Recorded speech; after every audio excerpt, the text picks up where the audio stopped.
Y para analizar y hacer un balance del comportamiento de la vivienda social en la capital mexicana, saludo a la maestra en Desarrollo Urbano, Rosalba Loy. ¿Qué tal, maestra? ¿Cómo está? Les saluda Alejandro González. Muy buenas noches.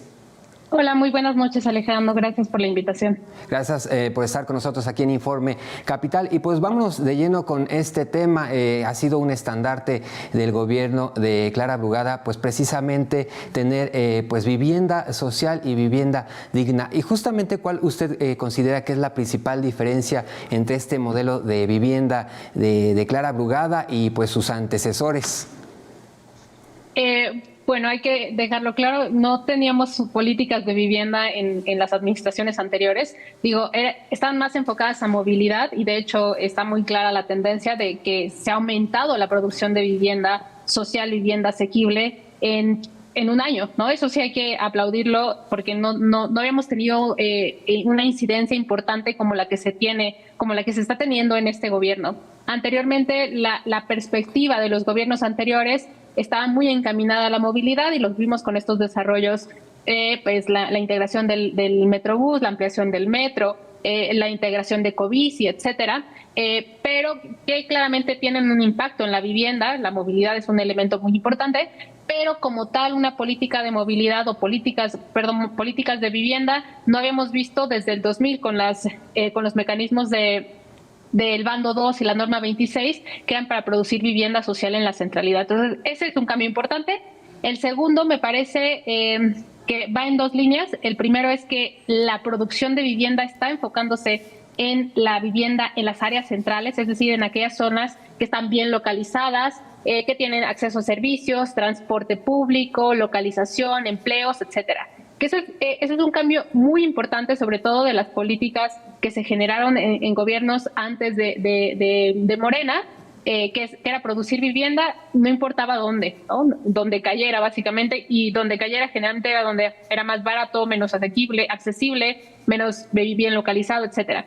Y la segunda es que se está ampliando un mecanismo interesante que está volviendo a la agenda, que es la colocación de la vivienda en alquiler como política pública, ¿no? Porque nos habla de una tendencia, una perspectiva importante en reconocer que, sobre todo en la centralidad, la vivienda en alquiler puede ser un mecanismo eficiente para habitar la centralidad, sobre todo cuando es en un periodo específico del rango de vida de las familias, ¿no? Con la diversidad que tienen las familias además.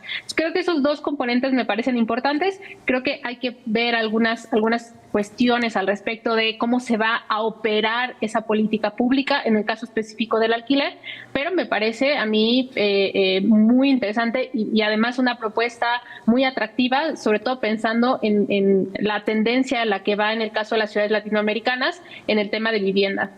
Claro, y justamente, maestra, hablando de esta vivienda popular, bueno, pues también se está peleando contra el tema de la gentrificación. Desde su perspectiva, ¿se ha logrado frenar el desplazamiento de quienes pues estamos aquí en la capital justamente por ese tema?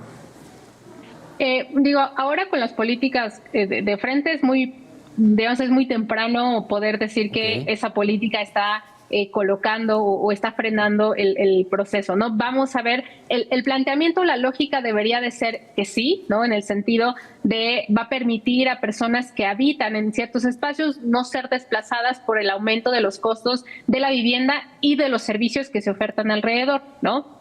Sin embargo, digamos, con lo que tenemos de frente todavía dar una lectura de se está frenando o no, todavía no es, no es sensible con la información que tenemos afirmar o negar el tema. La lógica o el planteamiento desde la perspectiva teórica es que sí podría provocar un freno a esos mecanismos de desplazamiento porque le está otorgando otras oportunidades a los habitantes locales a acceder a vivienda bien localizada, pero asequible a sus bolsillos, ¿no? Claro, y retomando también lo que comentaba de lo que es la vivienda de alquiler, pero que también está enfocada a los jóvenes. ¿Cuál es su opinión sobre esto?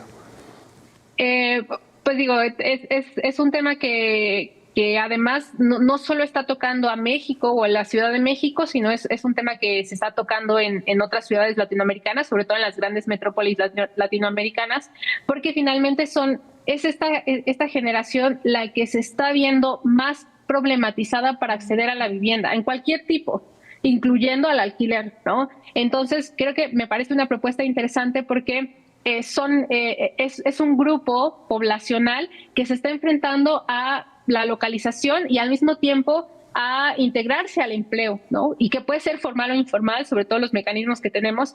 Entonces, digamos, esa lógica de poder integrarlos de manera eficiente a la centralidad les va a dar o les va a facilitar también su integración al empleo. Y eso claramente para la economía a nivel general, eso es importante, ¿no? Que las personas puedan decir, sí, puedo estar en ese empleo porque puedo llegar temprano, porque voy a habitar en una zona que esté cerca del metro y voy a llegar en 20, 30 minutos, ¿no? Que para distancias o tiempo de la Ciudad de México es un tiempo, digamos, sensato, digo, no es poco, pero es sensato. Entonces, digamos, colocar políticas públicas para esas generaciones me parece trascendental, sobre todo en el marco también de lo económico. No tiene solo que ver con el derecho a la vivienda, sino también con el impulso económico que se requiere, ¿no? Y evitar esos traslados de la periferia al centro de la ciudad que se hacen cotidianamente de 2, 3 horas, que impiden que las personas sean productivas de manera eficiente. Claro. Entonces, otorgar estos mecanismos me parece una política que, repito, no es como algo que se están sacando de la manga, es algo que está sucediendo en otras ciudades y que me parece que está en sintonía el gobierno de la ciudad al respecto de ello. Claro. Ahorita que toma el tema de Latinoamérica rápidamente, ¿hay algún modelo pues en otro país que se asemeje a este tipo de políticas de vivienda popular como se está llevando a cabo aquí en la Ciudad de México? Sí, aunque no está la Ciudad de México, porque recordemos que somos una de las ciudades más grandes, no de Latinoamérica, sino del mundo, sino, digamos, en ese sentido, la escala de las políticas públicas es más pequeñita, pero sí tenemos el caso de Santiago. Santiago de Chile ha tenido algunas políticas de vivienda en alquiler específicamente para los jóvenes. De hecho, tuvieron una política en 2014-2015 que se llamaba Chao Suegra, que era otorgarle dinero a los jóvenes recién emparejados para que salieran de casa de su núcleo familiar original, ¿no? Y entonces pudieran independizarse. Esa es una, y luego otra también en Santiago es una política que además sigue andando un poco, que se dio en una comuna central en la ciudad de Santiago, okay, que produjo vivienda social. El propietario de esa vivienda es la comuna, es decir, el gobierno local, y renta a personas habitantes de esa propia alcaldía, digamos, es el símil, como en Santiago, claro, las comunas. La política es muy interesante porque es vivienda en alquiler a perpetuidad, es decir, los inquilinos de esas viviendas nunca van a ser propietarios, sino que los apoyan para que mientras están ahí puedan acceder a créditos para una vivienda en propiedad en otro lado. Y entonces el gobierno administra de manera permanente para los habitantes de esa misma comuna, otorgarles vivienda pues bien localizada y a una tercera parte de lo que cuesta una vivienda en esa zona de mercado tradicional, ¿no? Claro que sí, pues sin duda alguna es un programa que está dando frutos y pues también ha sido bien recibida, sobre todo por los jóvenes, con este tema de vivienda en alquiler. Le agradezco mucho sus palabras, maestra Rosalba Loide, y pues le deseo un feliz 2026, le mandamos un abrazo. Igualmente, muchísimas gracias, hasta luego. Muchísimas gracias, maestra.